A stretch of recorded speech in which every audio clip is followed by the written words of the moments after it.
I'm going to talk about something that, most people will never have a need for this information. And, this is a subject that is a little bit delicate and somewhat private.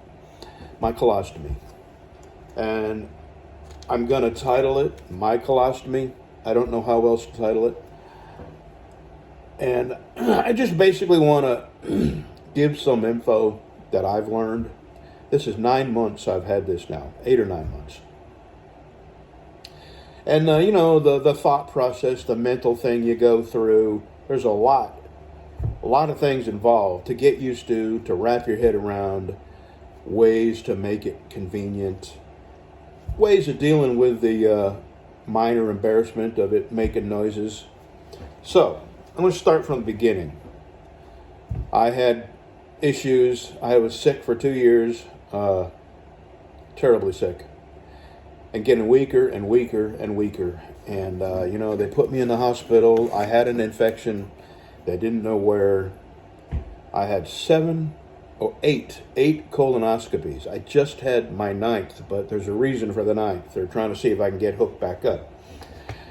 I had 8 colonoscopies, and I went in the hospital really sick, and they gave me 17 IV bags of antibiotics over the course of 5 days, and then they let me out.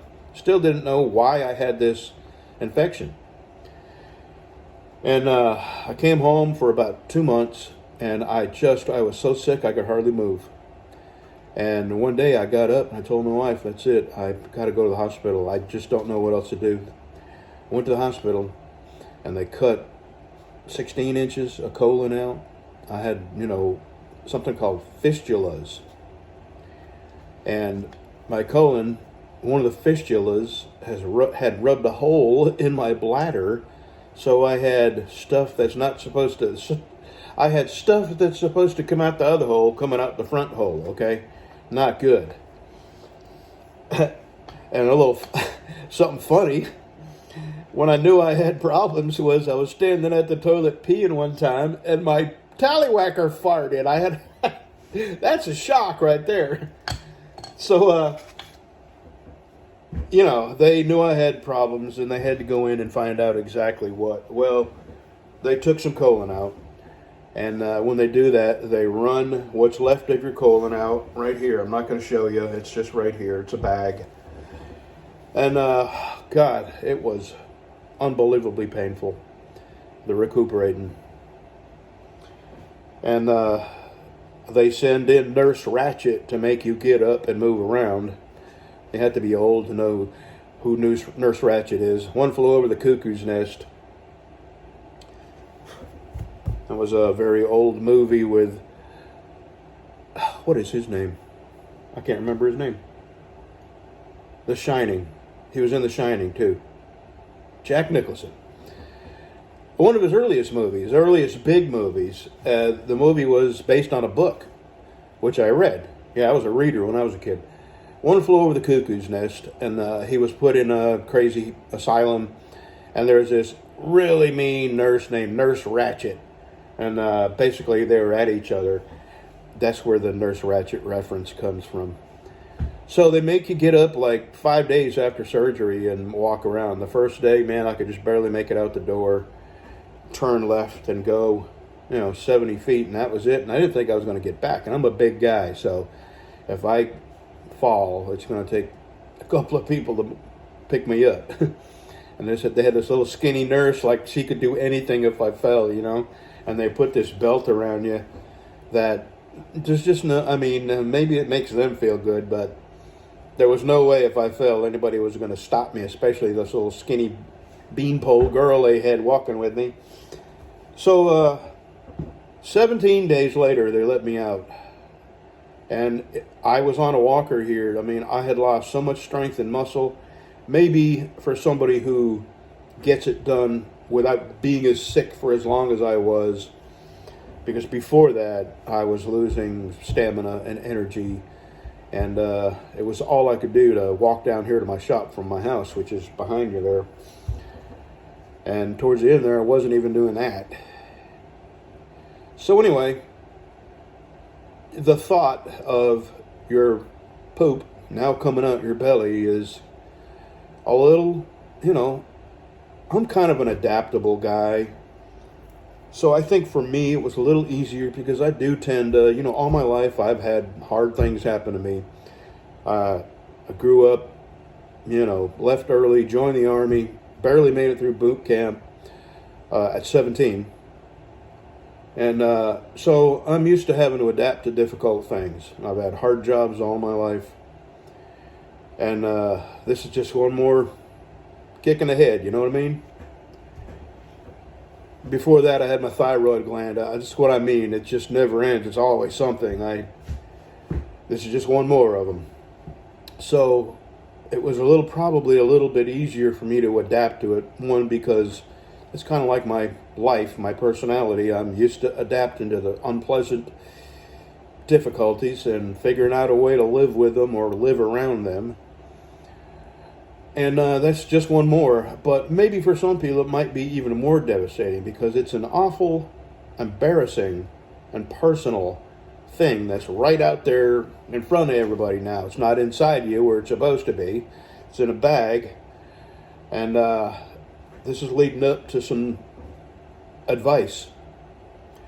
And getting well, it took me about 2 months before I started feeling really good again. And almost immediately I went right back to cutting trees and working down here in my shop, and glad to be alive and glad to be finally feeling good. And I still feel good. But I went a little too hard, a little too early, and I ended up giving myself a hernia. Now they say the hernia, I'll turn sideways, maybe you can see it. Here. This is my bag. I've got a big hernia here about the size of a little bigger than a softball. You can see where it's sticking out there. And that's where it came through my stomach, and I kind of did it to myself because I was lifting up logs and stuff like that. I think the reason was because it just felt good to be alive, and I felt good. I've always been a really strong guy. And it felt good to use my arms and muscles again. It just felt good, and I was glad to do it. And the weather was good, and, really a lot of it was just I was happy to be alive and happy to be feeling like my strong self. But I went too hard at it too early, and I gave myself a hernia. So if this happens to you, be careful with your stomach muscles. Be careful how you lift things. Limit the weight that you lift. Apparently, this does happen to from 50 to 70% of people who get this, so it's a fairly common occurrence. They didn't tell me that, though. They did not say a word about hernias. I'm working on a knife, and I'm going to work while I think.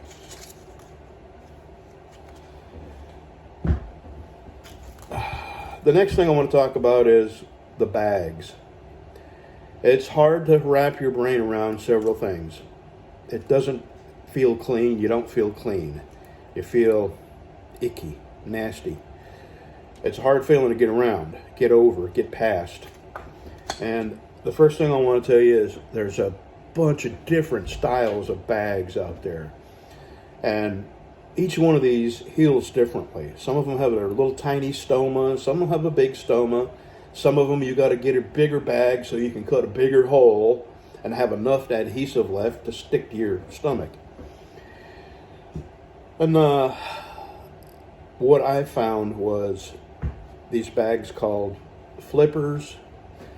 Because this sticks out so far, I had to have a bag that was convex, that fit over a concave, I'm sorry. My hernia and stoma is convex, so I had to have a concave bag to fit over it. And I did, and they're a little more expensive, so that's another thing. Medicare, if you're old, Medicare is only going to pay for $20 a month. So they expect you to wear these for more than one day. And that's hard to wrap your brain around. I don't. Here's what I have. Here's two things. The more often you empty them, the more hygienic it is, the easier it is to empty them. It's just you unfold the flap, you squeeze it open, the contents empty, you may have to help it a little bit. And you fold it back up, and very hygienic is all I'm going to talk about, okay? It's hygienic. The more often you empty it throughout the day, the easier it is and more hygienic it is to empty it.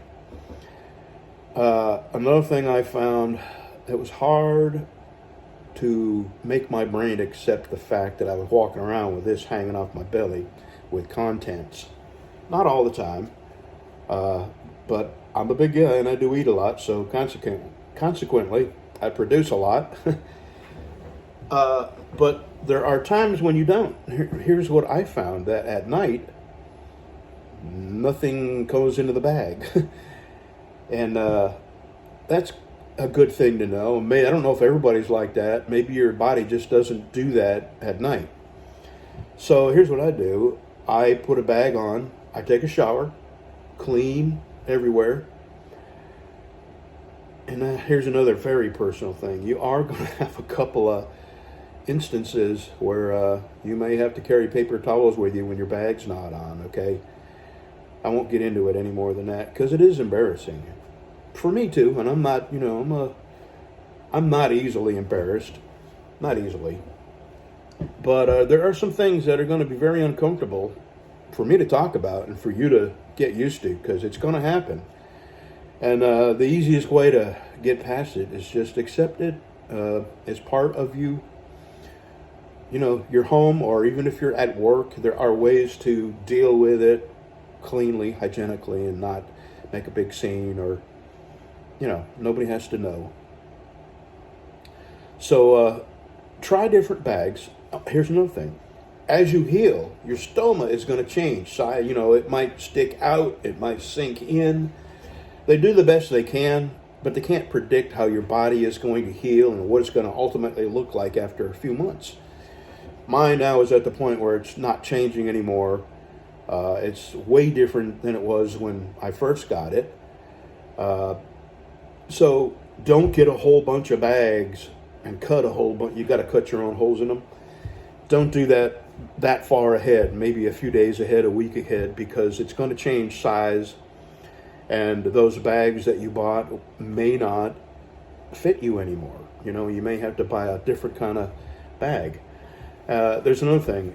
Amazon, you can buy these bags on Amazon. They're like $1 a piece. Medicare will pay for 20 of them. I don't know about, Blue Cross. I don't know about that insurance. I'm retired. I'm old. So, but Amazon, you can buy them for $1 a piece. So, $10 for the rest of the month, and you can change them every day. What else? Oh. Everybody farts. Most people can hold them in till they get to a place where it's convenient to let it out. Everybody farts, so let's just get by that. But most people can hold it till they get in their car or get in the bathroom or whatever. You can't with a colostomy, and it's going to make noise. And only a couple times it's been loud enough for other people to hear, but you can't smell it. It has this charcoal filter in it. So people might hear it. They might look around and see where it's coming from. And me, I make a joke about it. I was in a very crowded room when it happened the first time. And everybody heard it. And I said, well, the oracle has spoken. And everybody laughed. They didn't know where it came from. They didn't know that it came from the front of me and not the back of me. But they knew it came from me. So rather than be embarrassed, I made a joke about it, and, it was over and done with. So they just thought I was a crude guy that farted in public. There has been some funny things about it, And I choose to laugh than feel bad, so that's one thing. You just got to accept that it's a part of you, and, there are some minor changes you have to. I carry one with me all the time now because sweat. And there may be a time when you produce so much that it's just not worth emptying it. And, I'm not going to talk about that part, disposing of it. I will say this, that we go through a lot of sandwich Ziploc baggies. One a day, Okay, and that's all I'm going to talk about. That what you do with it is up to you. You know, it has to be sanitary. You know, I mean, because you can make other people sick, and not. They say that in areas, third world countries, that sewage is what makes people sick the quickest. You know, improper handling of sewage.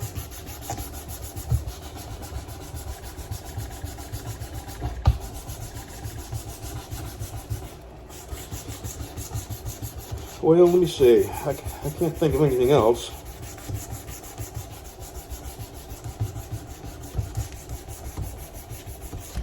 You can stifle it, you know, when I'm places where I absolutely don't want this thing to make noise. That doesn't happen often, but it seems to happen when you really don't want it to. So when I'm in public places and there's a lot of people and I don't feel like calling attention to myself or making a joke or saying the oracle has spoken, I hold my hand over it. You can kind of stifle it, and, you know, that works.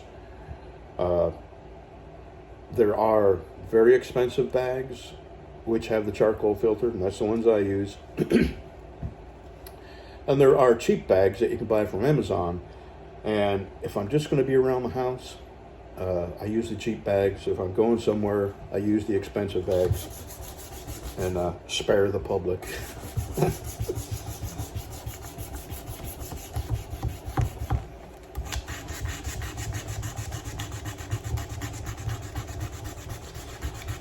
Food, I have not found anything that has bothered me. I eat everything that I always used to eat. No changes in my diet whatsoever.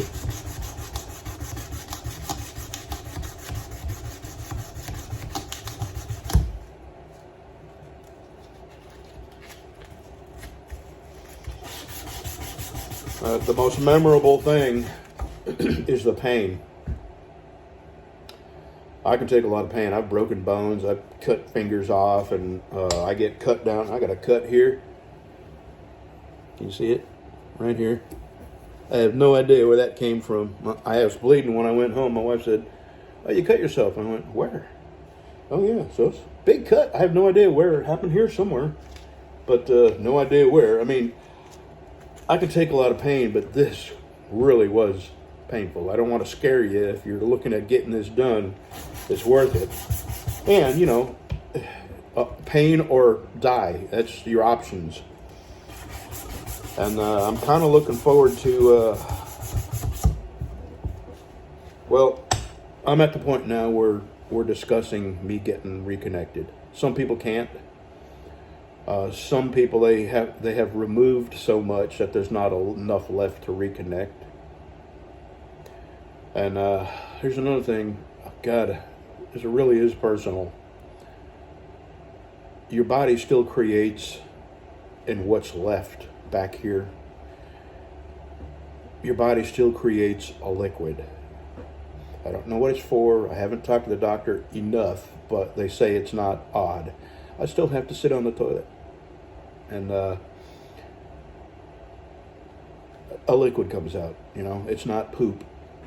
It's mostly a clear liquid. That was freaking me out until I talked to the doctor, and he said, "Oh yeah, they don't tell you this stuff, you know. You find this stuff out and you get kind of worried that, oh, something come disconnected, or, you know, they didn't sew it up." Anyway, they went in my body laparoscopically. That's where they just poke some holes in you, and then they robotically, I think that's what they call it. Maybe I may have the term wrong. They go in you with these little robotic arms, and they're, you know, about a 1/4 inch or 3/8 of an inch. And they do surgery without cutting you wide open, you know. So it's not as invasive as it was, you know, 25, 30 years ago.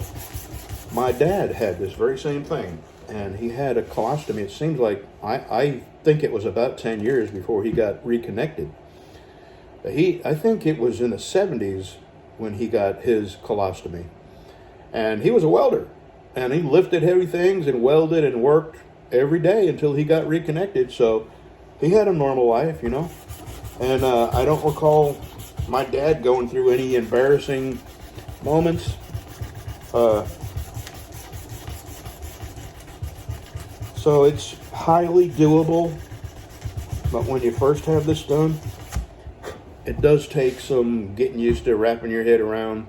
You know, there's a couple things. You feel dirty. There's just no way around that. And you get over that. And you find ways to make yourself not feel dirty. And for me, it was taking a shower every night and putting a new bag on after my shower. And I could sleep and not feel like I was sleeping in my own mess, you know. And that was the way I dealt with that feeling.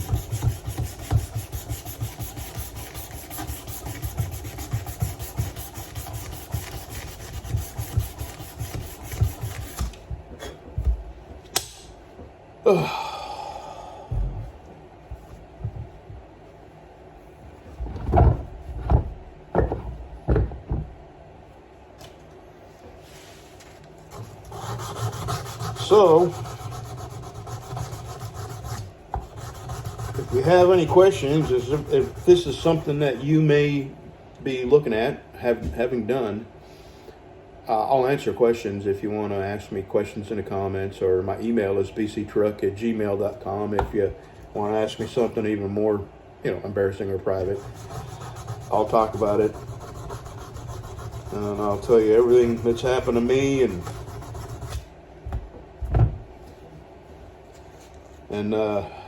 the bottom line is, if this is something you have to have done, if you don't, you're going to die.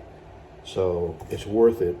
And it doesn't take long to go back to feeling like $1,000,000. I feel better than I have in a couple of years.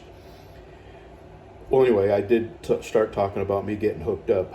I had decided that I wasn't going to get hooked up. Because I don't want to run the chance of what happened to me. It took so long for them to diagnose, and they did tell me that these fistulas, I had so many of them that they were concerned about me being able to be hooked up. And then I decided myself that I don't want to run the risk of going through that. I'm old. How many years I got left, 10 years? I can live with this for 10 years. I'm past the point in my life where, I've been married to the same woman for 34 years. And so it's not like I got to go out and, find a woman. So if I was young, I would probably get hooked back up. Well, anyway, now I'm considering getting hooked back up. The reason is they have to operate on my hernia, and since they got to operate on me anyway, I just can't make sense out of not getting connected, since they're going to be right in there where this is. And I don't know. I still don't know, and I'm going to leave the final decision up to the doctor. That's the best thing to do. They know what they're doing. And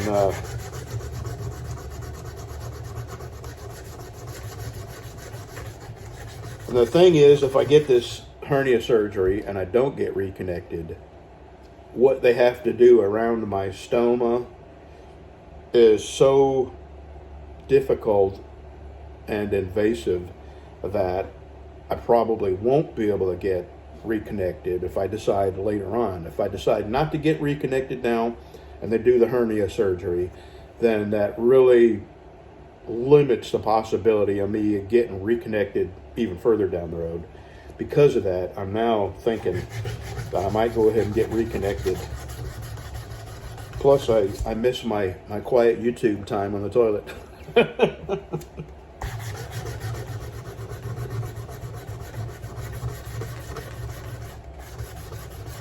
Nobody bothers you in the bathroom. Nobody wants nothing.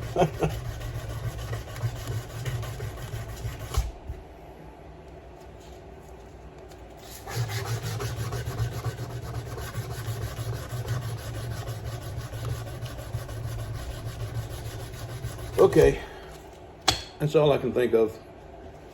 It's life is good, and I'm happy.